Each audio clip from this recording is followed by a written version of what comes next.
mean, this is the worst nightmare for any parent, that somebody might be trying to climb in through a window to get after their kids. Authorities in Michigan say someone has been targeting young girls in their homes, and the person they have arrested is only 13 years old. And you will be shocked to hear how long the sheriff thinks this has been going on for. Welcome to Sidebar, presented by Law&Crime. I'm Jesse Weber. So tell me this doesn't just sound like a horror movie, okay? The sheriff of Oakland County, Michigan, which is just outside of Detroit, claims that a teenage suspect has been terrorizing neighborhoods by breaking into people's homes armed with a knife. In fact, I'll tell you what, police released a surveillance photo of the suspect dressed in black with a ski mask over his face. It's pretty unsettling to see this. So to talk about this, I want to bring on criminal defense attorney Andrew Baldwin. Andrew, thanks so much for coming here on Sidebar. Appreciate you taking the time. Yes. Right off the bat, what are your first thoughts or concerns when you hear that this suspect is just 13 years old?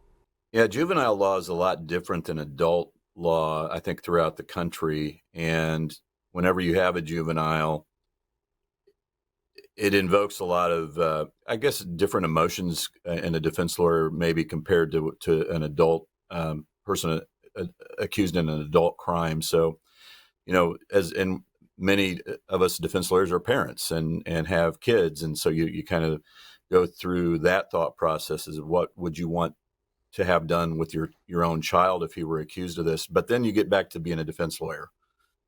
And he's an accused person, and then my brain automatically goes to, what can the state prove?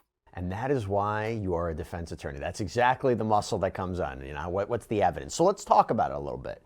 Sheriff Mike Bouchard says that there have been at least 11 break-ins dating back to 2022. So if that is true, and this is the person who did it, that would make this suspect even younger.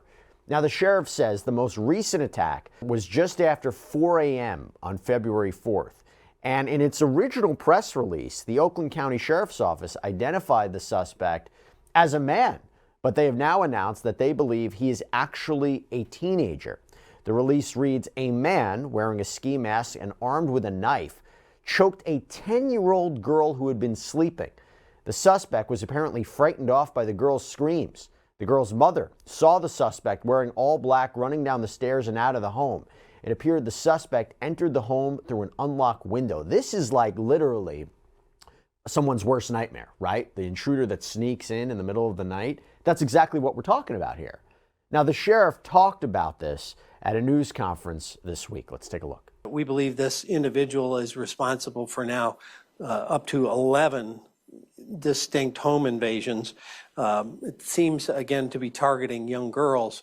The most recent one was where he had grabbed the female in her bedroom and had a knife. We believe he had a knife in at least 3 of these attacks. So the suspect is 13 years old. He's a tall 13 years old. And the parent, I would also say, has been cooperative. And that's really helpful and important as we move this process forward. Okay, Andrew, first of all, what does that mean that he's cooperative? But if the parent is cooperative, that is a tough thing when you're doing juvenile work, because on one hand, you got to remember as a defense lawyer, the client is the juvenile. It's not the parent. And so do you tell the parent to not cooperate because it hurts your ability potentially at least to defend the client? Then there's the side of you as a human being and as a parent, and you would want as a parent to cooperate. So what's going on in reality? I don't know what that means. I don't know if the parent is going to the police and saying, yeah, he was missing, he was out of his room from these hours, and that fits nicely with the timeline. I don't know what's going on there. Well, hey guys, just stepping away from this for a minute, a sidebar from Sidebar. So you guys know that Morgan & Morgan is our incredible sponsor and partner, but they're also the official law firm partner of the UFC. And that makes total sense because fighting is in their DNA, like the UFC fighters who bring their everything to the octagon. Morgan & Morgan's 1,000 attorneys. They bring their everything for their clients in courtrooms across America. Now get this, right now, Morgan & Morgan is giving away 2 tickets to the Pereira versus Ankalaev fight in Las Vegas, plus $2,000. You can enter for your chance to win at www.morganufc.com or at the link in the description and pinned in the comments. Let me ask you this, Andrew. So police believe that this teen was armed when he broke into these homes, threatened at least one girl with it. How much does that heighten the severity of the charges that he could potentially face? It's a big time potential problem, because I did a little research knowing I was coming on about Michigan law, and what those facts might cause to have happen is a first-degree home invasion, which is in Michigan called a specified juvenile violation, which means the prosecutor can just basically kick it out of juvenile court and have him tried as an adult. Now, it would be technically in family court there in Michigan, but the stakes go up big time with that type of an allegation. Whereas in most juvenile cases, the juvenile is not facing as dire consequences. Let's talk about that real quick. What would be the difference between juvenile court and adult court? Is it mostly about punishment, or is it also the way the trial, a potential trial, would be structured? Is that different?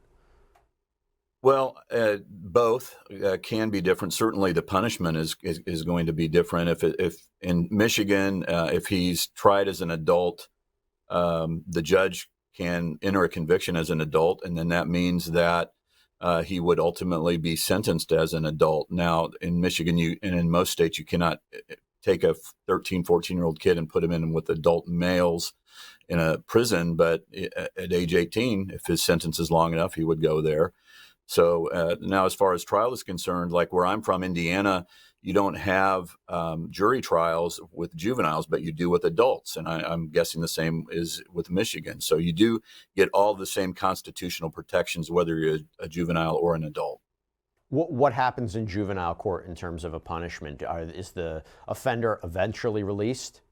Oh, yeah. I mean, in juvenile world, it's really different, because there's still hope that if the person is convicted, the juvenile, that they're going to change. So you don't want to throw them in with the wolves, so to speak. And so there's a lot of, some might call it slapping on the wrist. They're put on probation. They're detained in their home. They have curfews, things like that. That's very common in juvenile cases. I said, are they eventually released? I mean, are they released earlier? The reason I said this is because we've been covering a lot of cases recently where you have youth offenders charged with murder, and that becomes a question of if they are tried in juvenile court, could they be released? Whereas if it's an adult court, you're looking at potentially the rest of your life in prison. But here, I mean, let me ask you this about the charges, because again, he hasn't been charged yet. I believe it's being referred to the prosecutor's office, and they might be looking at a multitude of different factors. The fact that you have a knife on you, is that in and of itself an aggravating factor, or does the knife have to be used during the commission of the crime? The way I read the law is it does have to be used in some capacity. I mean, not necessarily stabbing somebody, although I read in this case that there's an accusation that whoever that person was in the black shirt, you're wearing a black shirt, by the way. I mean, this is why we defense lawyers are always thinking, like, how can we defend a client? Lots of people wear black shirts, but whoever that person was, there's a part of the story is they stabbed one of the victims in the hand. That would definitely be a problem. Yeah, let's expand upon this. So 9 of the alleged home invasions happened in the city of Pontiac, 2 in nearby Detroit. How the suspect was able to get around, that is still a mystery. Police say he hasn't been seen getting in and out of a vehicle, seemed to be on foot. But, I looked at the distance there, Pontiac and Detroit. It's about, a 35-minute drive. And police are now starting to piece together a timeline, connect the incidents to each other. How would he do this? No help? Take the bus? I'm not sure I quite understand that. Well, definitely. I mean, again, I'm a defense lawyer for 30 years, so my brain goes to, how do you know that it's the same guy? I mean, that lends itself to, no, these are two different groups of people, or the same person that has access to vehicles, and it's not our guy. So I know it's getting in the brain of a defense lawyer is, that we always go to that place where I don't know that this is the guy. And when you're telling me that the parent's cooperating, I'm like, oh man, I don't know if I like the parent cooperating or not, because, but then you have the societal impact. Do we want this a person out, a young man like that? If it is him, we need to get him help. So those are all conflicting parts of the brain of a defense lawyer. And yeah, if there's two different areas, one's 35 miles away, that's a pretty good fact for a defense lawyer to work with. Talking about, I don't know if it's good for a defense fact or not, but the frequency is so alarming, and the idea that it was committed by somebody so young. So not only 13 now, but if this was happening since 2022, I don't know, 11, 12, the ability to be able to do this without getting caught, I don't want to say it's a level of sophistication, but does it strike you as odd that if he was the one who did this, that he was able to pull off so many break-ins? Yeah, I appreciate that you gave me that proviso that if it is in fact him, yeah, that's some scary stuff. And I think that's the type of thing that causes prosecutors to try to take it out of the juvenile world and bring it into the adult world, because that's the type of, I don't want to use a mental health phrase like psychosis. It's a type of, it's a type of thing that you really want to get grips on. You want to make sure that he's off the streets, getting the mental health help that he needs, because that's how can you get away with that for so long? Yeah, you really, yeah. Well, and apparently the sheriff also indicated it was kind of hard to connect some of the cases initially because the suspect, based on the reporting, wasn't always seen inside the house. In other words, the victims might have felt or knew somebody was in the house, but they didn't actually see this person, which I'm sure for you is a gold mine when you can say it could be somebody else. Yeah, I mean, again, we live in the facts, we defense lawyers, and I would want to know more. Do they have fingerprint evidence? Is there DNA evidence? Is there Ring doorbell cameras that you can see somebody from a distance? Phone evidence. I mean, does the kid have a phone? I mean, these are all things the police may have without cooperation from the parents, without cooperation from the juvenile. If those things weren't happening, this might be a very difficult case to piece together. I'd be very curious as to how they even identified who he is. I don't think I've heard that.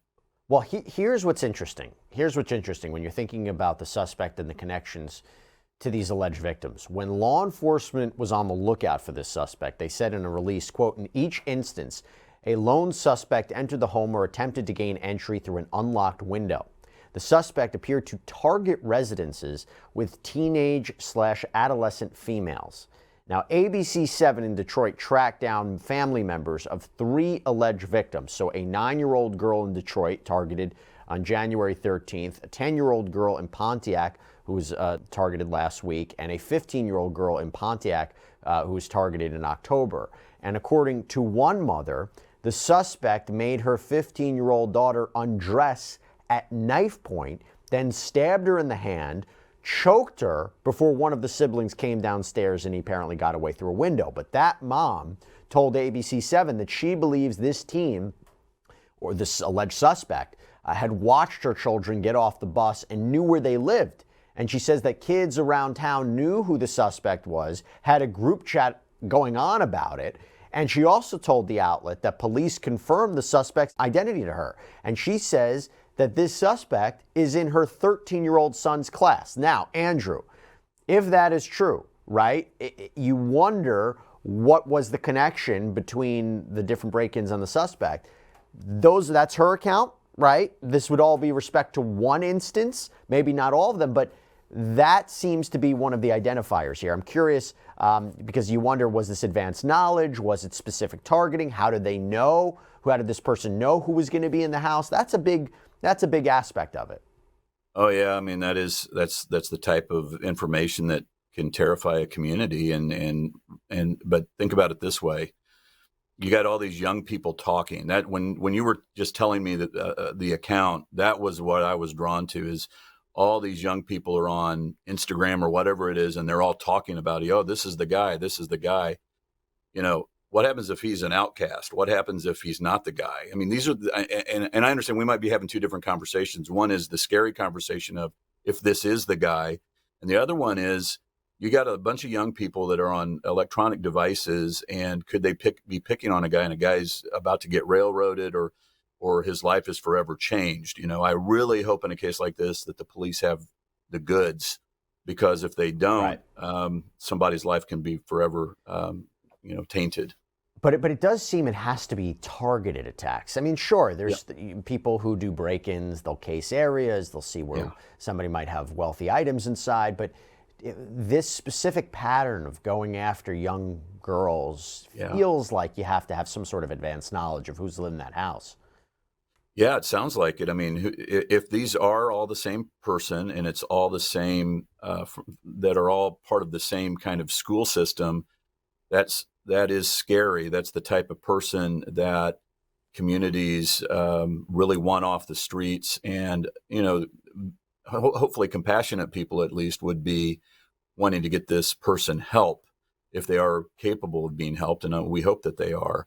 But yeah, the targeting of knowing where your classmates live and the thought of hiding behind the bush and watching them as they enter their house and figuring out which windows that I can go through. That's scary stuff for a parent. It's scary stuff even for a defense lawyer that has young kids. So, I mean, I understand that side of it for sure.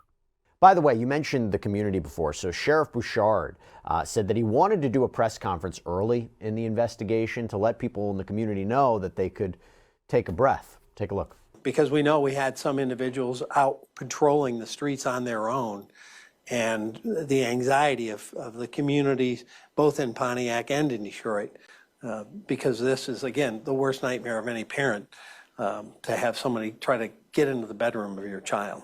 So we got information from a person that they believe this person that we had in that picture was our suspect, and in fact turned out to be so. Andrew, when you think about it, the community's role, the community's help, so vital in cases like this. It's one of the best ways for police to get information and clues, right? Oh, yeah, absolutely. I mean, I was involved in a big case where the community was asked early on to provide information. And I think with technology today, it's a big part of how police can do their job effectively. Yeah, no, and when you think about also the alleged victims in this case, what they might be going through, how terrifying that must have been. I mean, the girl in the most recent incident, she wasn't hurt physically, but the sheriff pointed out it's hard to know exactly how this is going to affect her for the rest of her life. In terms of physical injuries, thank God we have very little. But obviously, the emotional impact, when you're a child in your bedroom, the most safe and secure thing at home, there obviously has to be a process for them to deal with that trauma, that emotional trauma, that mental health trauma. So I think that's going to be the biggest ongoing thing. I remember when I was a street police officer and I'd go to a simple burglary and people would say, I feel so violated. Imagine if you take it to the next level and you're in bed and somebody grabs you and they have a knife. Regardless of where you move, that fear is going to follow you. Terrifying. I mean, again, that child has to deal, and I say child, 9 years old, has to deal with the trauma of being in your safe space, your bedroom, and someone comes in with a knife. I mean, any adult in this room would shudder at that thought, let alone a child. It's terrifying, which is why I'm so appreciative of the effort of our team and Detroit's team to bring this swiftly. Once everybody kind of realized this is what's going on. It's not just a house was broken into, which is bad enough, but it's a house that's probably being targeted because there's young girls there. And once that kind of coalesced, a lot of resources were thrown into it. The public was notified, and a swift conclusion is the outcome, which is what we were hoping for. So, Andrew, talk to me about what the impact is on these people who experience crime, who are victims of crime, especially somebody who's so young, 9 years old. Yeah, I think it's very individualistic in terms of how it impacts them. And as a general rule, something like that, a break-in is I agree with the sheriff completely. It's very violating. Even if there's no knife involved, just seeing somebody in your house is scary, and it causes you to get a security system and perhaps move and things like that. But then imagine that it's your own child, and then that child is 9 years old, and it's just hard to imagine the lifelong perhaps impact that's going to have on them. They're going to have to get therapy. They're going to have to get counseling, and they may never get over it. So it's, in my job, we do defend people, but we also are human beings that see the impact on defendants. And as you sit there at sentencing sometimes, and you see the victims get up there and talk about how it has impacted them, it affects you as a human being, for sure. There's still not a ton of information about all the evidence they have against this 13-year-old suspect. In the juvenile system, is a lot more of that sealed? Is a lot more of that information not publicly available? Is it different than what the public would see in an adult case? Well, it should be, and typically it is. I don't know all of Michigan's access to records laws or whatever. Typically, and you're not going to be able to, the public, the journalists out there aren't going to be able to necessarily find out all the ins and outs of how the person was found and what details exist about the evidence that might be able to be used against him. So there's that aspect to it for sure. We may not know exactly what evidence exists until it gets to trial. And talk to me about what a defense could be. You mentioned obviously challenging the prosecution's case. We talked about, is this the same person that is involved in all of these different, by the way, I don't even know if they're going to charge with respect to one incident or 11. Do you have an idea about that? Sure. I mean, I think there's 11 homeowners who were violated, and all of them want to be I would expect that all of them want their case to be heard. So if you're a prosecutor, from a prosecutor's perspective, what they do is they will reach out to the victims and they will ask, do you want to move forward? Now, some interesting things that go on with that is some parents will say, we don't want to be a part of this because it's traumatic enough that that my child went through this once. She does not want to go through it any longer. So that might weed out some of those 11. As far as defenses, let me tell you, these are difficult cases because early on, you might want to advise, if I look at, as a defense lawyer, if I see that the evidence is overwhelming, then you want to get on the train of let's cooperate, let's see how we can help this young man out, and then you can use that as a springboard at the sentencing hearing to get a better outcome. However, if there's holes in the case, if there's problems with the case, then you don't want to cooperate so much, and people in the community may not like that. Talk to me also about the mental health defense. So in the idea, you mentioned counseling for this individual if he was the one who was responsible, but is there, and I don't know if you know the particulars of Michigan law, but generally speaking, in this kind of case, given this fact pattern, would there be a mental health defense?